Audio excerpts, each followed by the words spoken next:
ചെയ്തിലാണ്. പക്ഷെ ഇയാൾക്ക് അതുകൊണ്ട് വിഷമൊന്നും ഉണ്ടായില്ല. ഞാൻ ചെയ്തത് അള്ളാഹ്ക്ക് വേണ്ടി ചെയ്തതാണ്. അതുകൊണ്ട് റബ്ബേ നിനക്ക് വേണ്ടി ചെയ്തതാണ്. ആ മനുഷ്യനെ നന്ദി ചെയ്യണമെന്നോ എനിക്ക് ഒരു ലൈക്ക് അടിക്കണമെന്നോ അതൊന്നും ഞാൻ പ്രതീക്ഷിച്ചിട്ടില്ല.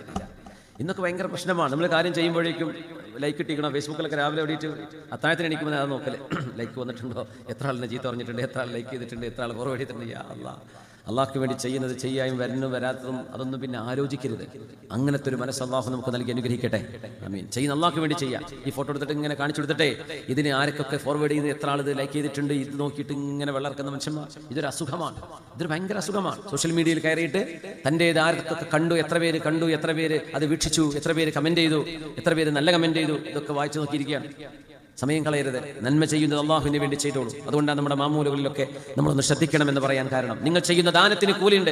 നിങ്ങളുടെ മോളുടെ അല്ലെങ്കിൽ നിങ്ങളുടെ കുടുംബത്തിൽ ഒരു വീട് പണി നടക്കുകയാണ്. ഇതാ നിങ്ങളുടെ വക ഒരു പാത്രം, ഒരു ഡിന്നർ സെറ്റ്, അല്ലെ, ഒരു ക്ലോക്ക്, ഒരു സ്പൂൺ, എന്തെങ്കിലും ഒരു ചെറുതോ വലുതോ നിങ്ങൾ വാങ്ങിച്ചു